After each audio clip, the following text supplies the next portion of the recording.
I am back, and you are flying high with me, the Zig Zag Man, over the zone in Alameda, California, right across the bay from San Francisco in the northern part of California. And I'm joined by a fellow podcaster, an author, a man who combined with John D'Acquisto and wrote a book that I consider to be right up there with Jim Brosnan's works and Vec is in Rec, and it's just a terrific book. It's called Fastball John, and my guest is Dave Jordon from Princeton, New Jersey, right outside of Princeton, New Jersey. How are you, David? Hey, say, Ralph. Good to chat with you this morning. Yeah, I want to thank you, as I did off air, for the flow of your podcast, the conversational way that you have of informing folks that you and John, and you just lead John into his stories. It's really homey and terrific, and I'm proud to have you as a part of the network. And I wanted to get to know you a little bit. I've known John so well. Everybody must consider John their best friend. Is that true? Dealing with him? Personable, and I think it speaks to the fact that everything he's gone through in his life, and still MLB was there for him. And one of the points of the book was, no matter what happened, there was always someone from MLB, whether it was a player, whether it was Randy Jones, whether it was the late Charlie Fox, his first manager with the Giants. Somebody was always there in his corner, and even at the age of 39, when he was something of a reliever in the senior league, Roger Craig wanted to bring him back and bring him back into the Giants organization as something of a player coach. I think that speaks to his personality. I think it speaks to his good heart, and I think it really speaks to how much of a kind human being he really is. And that he copped to some of his mistakes or indiscretions and owned it and went from there. That America and folks are very forgiving and want to help people come back if they just are real, unlike, say, a Pete Rose, for instance, who complicated his situation by lying and denying and all of that. And John has been through tough times, and the fact that he came back and he's so giving to those around him, he's just a wonderful guy, and you guys hit it off so well. Where did you first meet? We've been friends for a few years now. We actually met talking through a couple other people regarding conversations about Marvin Miller and should he be in the Hall of Fame and whatnot, and labor issues. Johnny was very much. If you read Fastball John, you'll learn that he was quite involved with the labor aspect of Major League Baseball, starting from times when he was with the Padres and then as well as the strike, and that's a big part of the chapter, our 1981 chapter. So we just started from there, and at the time I was thinking of making a move out of finance into sports media, and I started a company called InStream, and John was one where athletes interact with fans in real time, and we also tell athlete stories. This was a couple of years before the Players Tribune. I mean, we basically created the form of first-person athlete narratives, and John was one of our first athletes to write with us, and then we just had a very natural rapport, and I really felt that John had a story that not everyone had really heard yet. And that was the case with everything that he'd been through. John never really had an opportunity to tell his side of what happened. The only thing that people really remembered was what they read in the Associated Press and the San Diego media. And John really wanted his voice heard and wanted to set the record straight. Even though the record was set straight by the court system, Johnny really wanted to just clarify his side of things, and I think we did a nice job of that in the book. You did a wonderful job of that, and like I say, for him to bring out his humanness this way, it's very unusual. People go run and hide if they make mistakes, and he did this, and that's terrific. Where did your passion for baseball come in? I'm guessing because you're in New Jersey, you're a Yankee fan originally. Well, it's funny. I kind of, growing up in the mid '70s, the Yankees had that little Shea Stadium timeout, so to speak, and there wasn't always, the best baseball being played there from the Bombers. They had a couple good years, and '74 they came in second place to Baltimore, but it was a Mets town. It was a Mets town, and my father was a big Mets fan. On my wall I have his ticket from the '69 series hanging there. He still has the stub. We grew up. Nice. I'm an original Mets fan, an ex-New York Giant fan. So when they moved, I wandered actually until the Mets came to being. What was your first Met memory? Oh, my father, and it was funny because I think my father was the last guy to wear a suit to a baseball game, and this was in 1976, and I believe it was Tom Seaver was pitching, and I just remember Kingman came up to the plate and blasted one right into the left field bullpen, and I just saw my dad turn around with a smile on his face, and right then and there, Kingman was my guy. That was it. And what did your dad do for a living, just out of curiosity? I'm in finance. Was it sports related at all? No, not really. No. Okay. Really, that's kind of where I got that love. My uncle was a huge Red Sox fan, and he bought me my first glove. It was a Fred Lynn glove, so he kind of had me actively following the Bo Sox for the better part of my childhood, and which came to quite a conflict in '86, as you might imagine. But I might, yes, absolutely. Quite a series that was. Yeah, it was. I was about to turn it off as a Mets fan with no real love for the Red Sox at that time, and Tom Seaver on that Red Sox team, if I'm not mistaken. Yeah, he did. Very. I don't know if he participated or was there in the postseason. He was there. That was his last stop. And if you remember, the Mets, the '87 Mets had thought about bringing Seaver back, and they had those bullpen sessions. Nothing came of it. That was very ironic that series Seaver was in the other dugout. Yeah, and like I say, it was just it was over. It was just, and I mean Buckner, I instantly felt sorry for the guy. I knew his name would never be forgotten, and even though I was elated that the Mets got a reprieve, and I knew they'd win the next game, it was just like in '73 when they lost in a game, the only World Series game I ever saw in Oakland, the sixth game.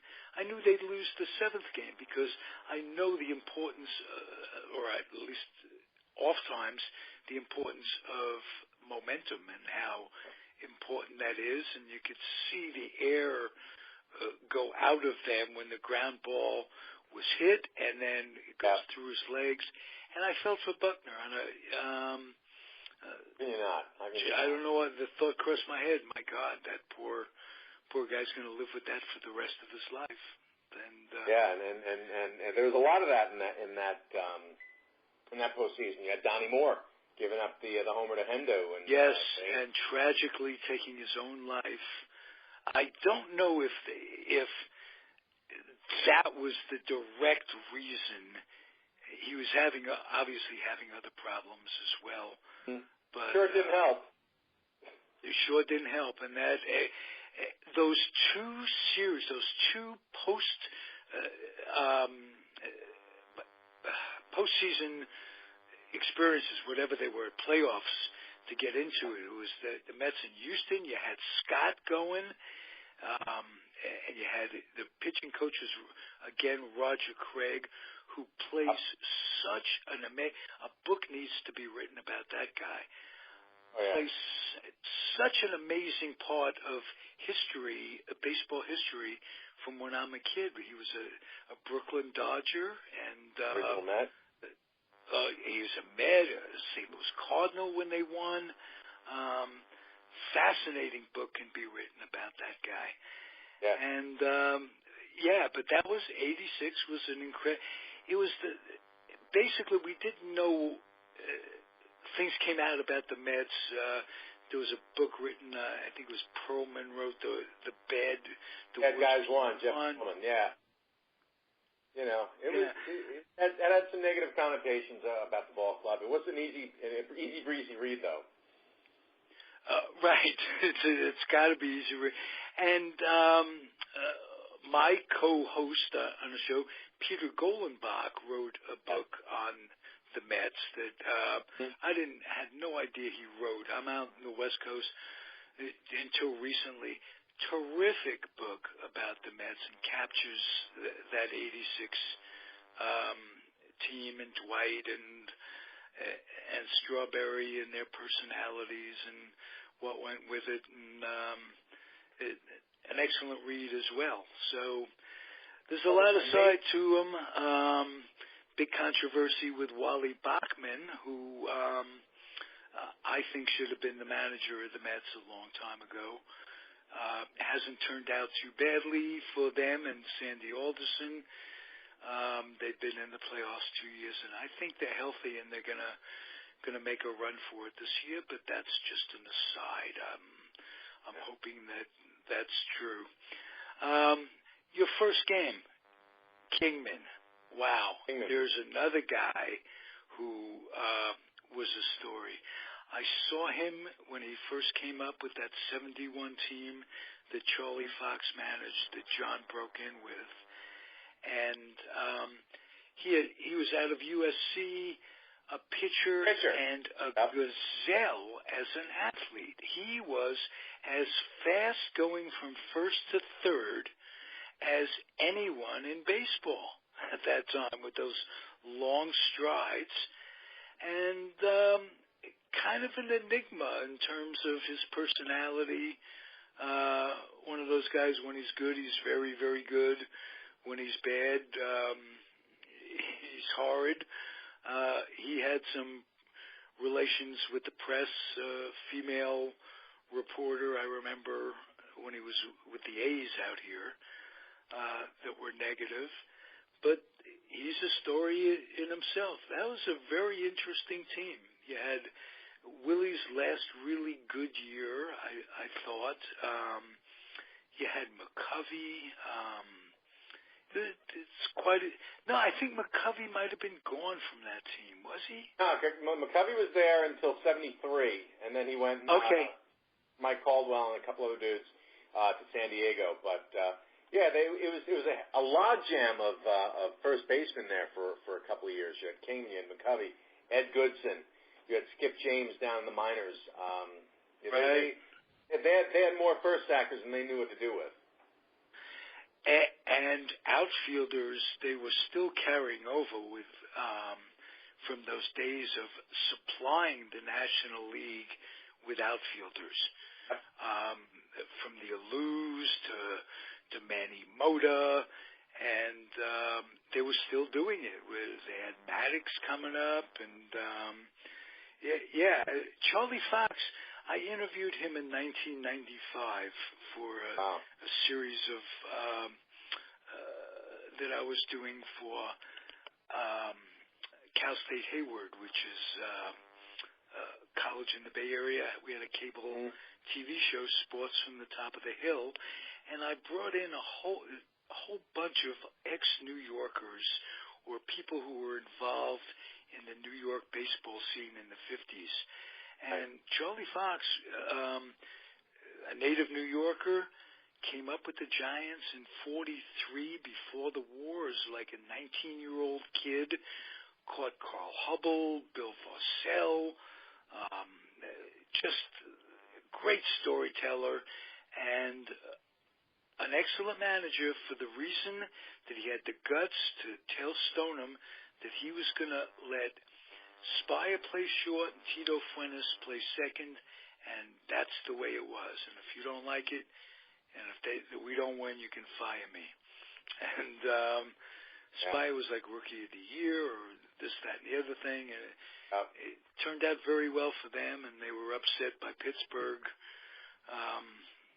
in the playoffs, but it was their last hurrah for a long time until they won 4 or 5 years ago, which was something else, because they were about to be to move at least 2 times, where it came down to the wire for them. Once to Tampa, I think once to Toronto they were off to. It's been a rough go for them, and they finally landed with the new ballpark, and Bochy and Sabian, and a terrific combination. It's pretty fascinating, the whole, when you look at that 71 ball club. Dave Kingman hit .278 in 128 plate appearances. That was, one of the best batting averages he had of his entire career. And it wasn't like he was hitting .350 in his first 10 games and then he just fell to pieces when people figured him out. But it's kind of a mystery what happened the following year. And you look at Chris Spire. When Chris Spire was 22 the following season, he had 15 home runs. That was the most he ever hit in his career. And it seemed like he was a budding star at that point. He started the 1973 All-Star game. So, you look at, there's a lot of interesting chapters among those, the 1971 players. I mean, the Giants had so many outfielders, they got rid of one in May of '71, a guy named George Foster, who was 22 years old.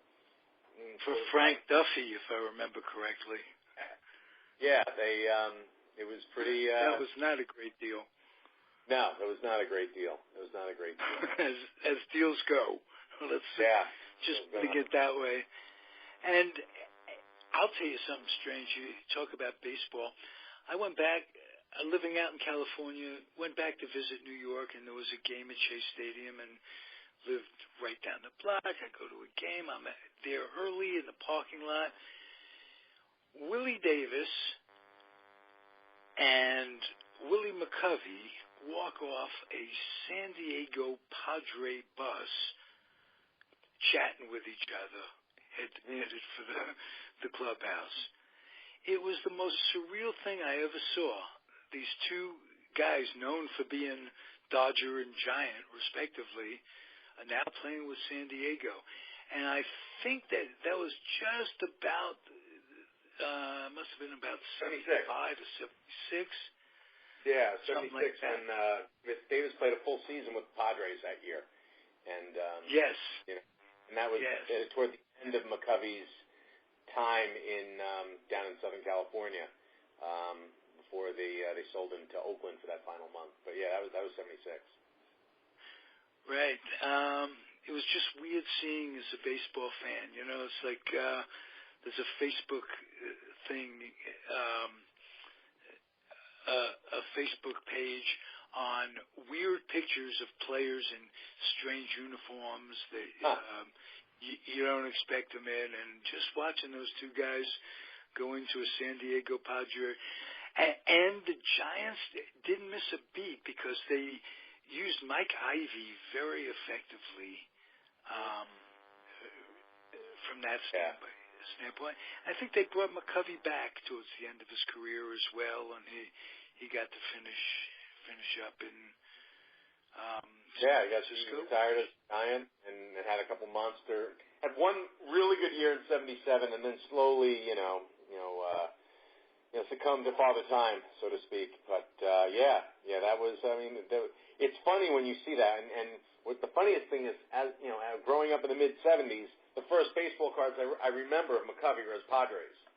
I don't really remember him as a Giant. I mean, I do now, but my first image for him as a Padre, my first image of Willie Davis was as an Expo. So, you know, it's so funny how that first image that you see is kind of what's, you know, painted on your brain, so to speak. Yeah, and a lot of it is so much baseball cards. I had the good fortune of being the West Coast representative for Topps Baseball Card Company. Wow. Basically, I got for years, and I'd sign in the 80s and the 90s. And I'd sign players to their original Topps contract. We had permission to use their picture on baseball cards when and if they reached the bigs and that sort of thing. And I'd hear stories from former players, managers, coaches in the minors at that time, just how important baseball cards are to the industry and how fans discover baseball through the wonderment of looking at these pictures and turning it over and reading the stats and the little blibs, the little cartoons that went with it to find out about personal things that Richie Hebner was a grave digger in the off-season. Grave digger, yes. That's the kind of information you get and the kind of information that would consume a kid as a baseball fan. And I don't know if kids today are doing that as much as I've been away from Topps for years. I don't know how the industry is going. I don't know if it's still an important thing. You know what's so funny about that is, and I think about this often, because I think baseball cards were always part of what I call like the candy store culture, where you would walk down the street, and you were 8 years old, you could walk down the street by yourself, and you could buy yourself some Lifesavers or a chocolate bar and a Mellow Yellow and a couple packs of baseball cards for 50 cents, and it's not a big deal. Now, I mean, the price point's a little higher, and you're not seeing as many kids who are 8, 9, and 10 going off by themselves to a Walmart or a Target, the only places where you're really finding these cards these days. And I think that has something to do with it also. Did you grow up in New Jersey or in New York? I grew up in Staten Island. Oh, whoa. Yeah, that's where I was. So, I had that experience of, walking to school, not a mile in the snow, but say like 3/8 of a mile, in the rain sometimes. But right. but I would definitely always and stop sometimes some hail too. Yeah, occasionally.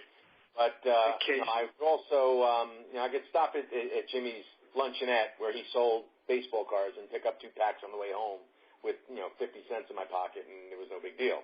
And I don't know if that's part of the culture these days, especially kids.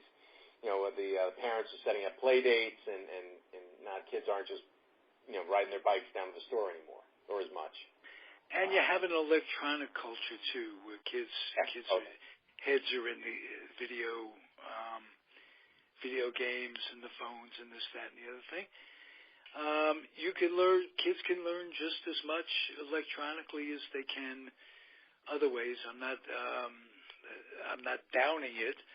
And even they've created, from what I understand, a technical thing where they put baseball cards. You can collect baseball cards online and that sort of thing. Yeah. So they've kept up, but it's not the same. It's not the same as putting them in your spokes, for instance, and just flipping them and flipping them against the wall for winner takes closest to the wall, you get to keep the pot, that sort of thing. It was kind of fun and very educational. I know people who learned math, learned averages, learned, had fractions, knew that a fraction was a batting average, that kind of thing. So it served us well. Very, very different. I'll ask you this. Let me just, because you do keep up with it and you do talk to John, give me a little prediction of what you think the Mets can do if they stay healthy for this year. I'm so excited given the fact that you got 5 pitchers who have struggled health-wise, all collectively seem healthy, and could be a dream year. It all begins with at this point with Syndergaard. I think it's going to take a year for Harvey to get his mojo back. I don't think it's going to happen this year.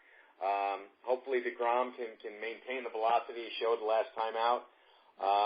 Right. I love the other. They have a couple of other good pitchers, Lugo and Seligman, are excellent, and we saw good things from Wheeler this weekend, and he showed that he had a little velocity and control, and I think if the pitching staff is there, they're going to be right there with Washington.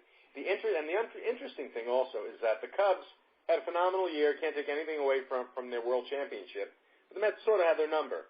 The Mets won, I think, 4 out of 6 of their matchups during the regular season. They did not play in the postseason, but the Mets seem to, and this goes back to 2015 as well. I think the Mets have the Cubs number, and I think that they can take them. I think that there's something missing, and with the Dodgers, and it's not talent-wise, it's not ability-wise.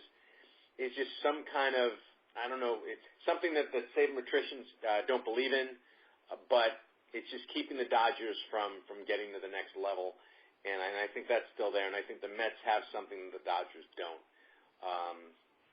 But I think the real fight for the Mets is going to be versus the Nats. The Mets had such... As a Met fan, we both better hope that Puig, or if I'm not pronouncing that correctly, excuse me, the Cuban outfielder doesn't put it all together, because he's got some phenomenal skills, not skills, but talent that can be developed into skills, let's put it that way, that you can't teach.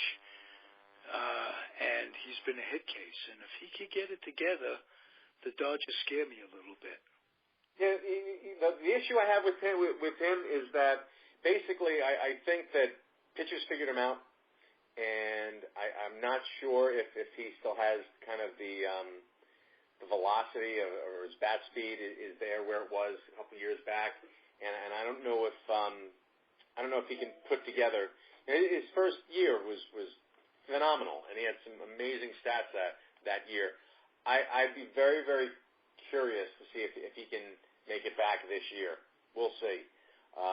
Yeah. I'm so excited. Speaking of Cuban outfielders, I'm so excited for Cespedes, and he is absolutely he's like my new Dave Kingman, in many respects. If I have the game on and I'm walking through the house and he steps up, everything stops. Everything stops when Cespedes comes to bat. And, well, I'll tell you, the A's had him. I live literally a long walk, but walking distance from the Coliseum, where I am in Alameda, and I've kind of developed a kinship with the team. You can't grow up in a town and not like him, especially in the American League. And I saw him as a terrific talent, and losing him a sign that this organization, the A's organization, were really in disarray, because you don't give up that kind of once-in-a-lifetime talent. He reminds me a lot of Willie. He's shaped like Willie Mays. He's not a big, tall guy, but he's very, very compact. Leads to hamstring injuries. That worries me. I think playing left, not having to worry about going from center to left, will make a difference. He'll be a better defensive outfielder. He did win a Gold Glove with Detroit. Hasn't really shown that defense with the Mets consistently. He had a couple brain cramps in the World Series. I know, but he has shown the arm, and I think the arm is a huge component of his game. But the wonderful thing about Seth and incredible power, and he can, like Willie, he can carry a team for 10 days. Yep. Really can. He really can. And if you think about just their corner people, but folks like Granderson, who's going to be asked to play center a lot. Lagares to spell him is going to be a godsend. Bruce and Duda, these guys have hit like 30, 40 home runs. You could expect big things of them just from a power standpoint. And I got to kvel a little bit about Reyes. Alderson getting him was just unbelievably great move, given Wright's precarious position and the fact that he's so flexible and his attitude is so good. He's so happy to be back in New York and be given a chance. He himself made some mistakes. People do that. And his attitude is catching. You can see it on the bench where he's just alive and brings players with him. And Jose Reyes was the best distressed investment in the last 2 or 3 years, and it was a phenomenal move by Sandy Alderson. And I always thought, I'll be honest, I don't say that I call it very often, but it just made the most sense for them to bring him back. He was not only under control for the 2016 season, but also the 2017 season, and the Rockies are picking up the bill for the remainder of his huge free agent contract. There was no, plus he was contrite to some degree, and there was no downside to that move. It was a great move. And and it looks like they're going to need him again. I still think they couldn't keep both Wright and Reyes. I think they made the wrong move. I think a shortstop is infinitely more valuable than a third baseman, all things being considered. And looks like they both broke down for a spell. So I think it's 6.5 of one, half a dozen of the other. I mean, at that point, exactly. And they were supposed to. It's like you look at, they were supposed to sign David Wright. Everybody would have gone bananas if they hadn't. And then a decade earlier, they were supposed to sign Edgardo Alfonso. They let him go. 2 years later, he's barely in the league. So it's just, sometimes these things just happen. And, the whole Reyes thing. I don't think Reyes ever wanted to leave. I think his pushed him, and you could see that in his performance. I mean, he had a phenomenal performance with the Mets. He was just so-so once he left. And he was supposed to really do much better in Toronto, and it didn't happen that way because it's a smaller park. Well, conversely, Daniel Murphy has done much better in Washington. No, but he's got Bryce Harper in the lineup, so he still has that protection. Plus, he's learned whatever there was a power switch that the Mets hitting coach gave him in the middle of the 2015 season that's still working, and it was a terrible idea to let him go. It really was. And for the money that they're going to pay Neil Walker now, they could have had Daniel Murphy. If they have Daniel Murphy, they probably go deeper into the postseason last year. It was a bad move to let him go. Yeah, and certainly in hindsight. Yeah. Hey, listen, we've had a nice talk. I really appreciate it. Absolutely, Ralph. It's great. I hope we can do this from time to time. I hope you'll come on the Met Show. I have a Met Show on Monday night that nice. I do. Not just the Mets, it's New York City baseball, past, present, future. And I hope you'll guest on that show from time to time and continue to do what you're doing with Johnny D. It makes my week. Well, I'm glad to hear that, Ralph. We really enjoy it, and I'm here when you need me. Beautiful. Appreciate it, David. Would you prefer to be called Dave or David? Yours choice. Doesn't matter to me. It really doesn't. My dad calls me David. My mom calls me Dave, and it's just it doesn't matter. All right, but not Davy. Well, and my mom really wants something, it's Davey, but otherwise. Oh, okay. So let's keep it to the and middle. when she's angry, does she use your middle name? No, just David. So. Okay. Thank you, David. Thanks, Ralph. And/or Dave. We'll talk again really soon. For those of you out there, I'm going to end the way I sometimes end a segment. I'm going to implore Dave/David and all of you out there to keep your dreams wet, keep your humor dry, keep your kids out of recruiting stations. Military recruiting stations are bad, and off the laps of clerics that wear dresses. And if you do all those things, all four things, odds are, probabilities increase that life will be better. Don't have to, do what you please. But come back next week, listen to me here, and listen to David with John D'Acquisto, Fastball John. They have a podcast on this very network, Comfortably Zoned Radio. Have a great one, everybody. Adios.